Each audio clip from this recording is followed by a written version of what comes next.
Hey, welcome to another video where I find myself 5 weeks post circumcision operation. Now, what they quote is between about 5 to 6 weeks is when you're deemed to be fully healed, be able to go about your normal day and normal activities as if you were doing before the operation.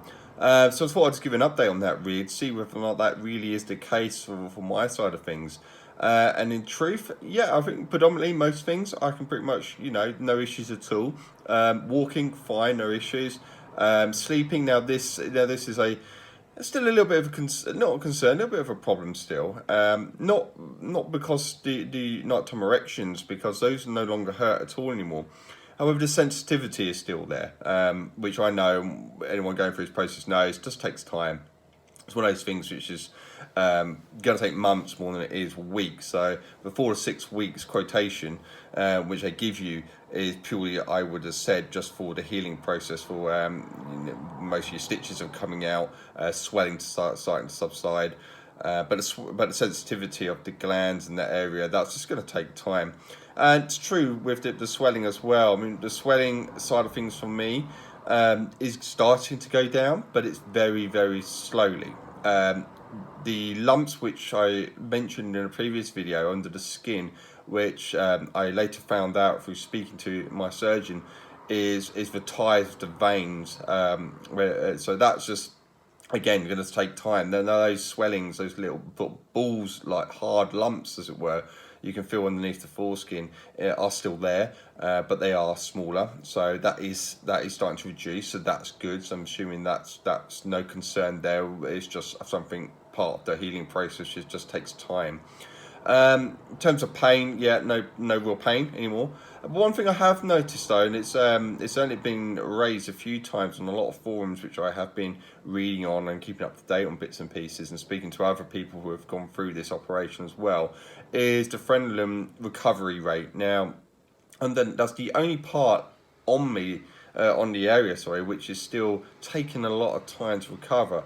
At the moment, I look at it every single day to keep an eye on it for any signs of infections or any form of sores or sharp pains from that. And the best way of describing it, there does seem to be like a little tiny hole really there, which is seeping a little bit of blood and a little bit of liquid. But I've been told it's nothing to be concerned about. It just takes its time to heal a bit longer.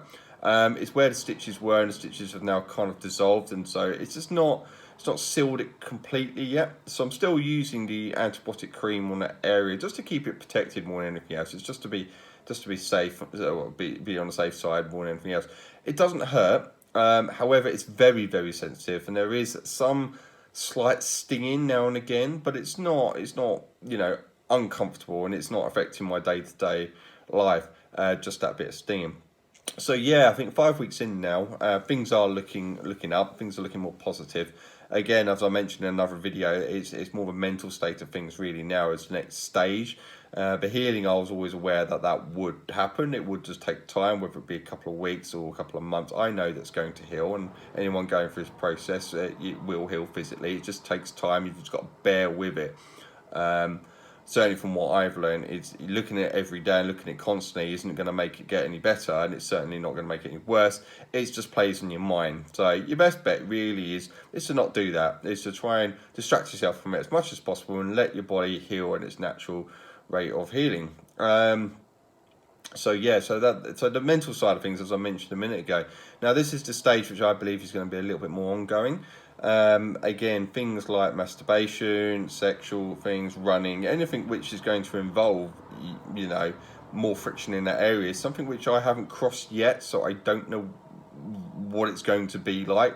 Will it be desensitized? Will it not be? I don't know those answers just yet, but I certainly will hope to find out, and I will definitely, post on how I feel on that side of things and what that's like in terms of sensitivity. Have I lost sensitivity? Have I lost, feeling involved in that side of things? But that's something which I was told you should not be looking to do until you've certainly gone past week 6, which week 6 for me is next week. So yeah, so that's the next stage, and I suppose that will be just a wait and see really, and see how things go. Try not to think about it too much in my mind. whether or not the horror stories I've read, where you know you're going to be very desensitized and you can't feel anything, and it's almost like you know, not pleasurable anymore. So I'm trying not to worry about those sort of things, not think about it, and be what it is. So yeah, so all in all things are going in the right direction. So that's great news. So yeah, thank you for watching this video, and I will post another video in a week's time for when we've reached the magical marker of 6 weeks to give you an update on there. But as always, if you have any questions for me or any comments, please do add them below, and I'll do my best to answer all of them and do a video on any key issues which people have. So thanks for watching.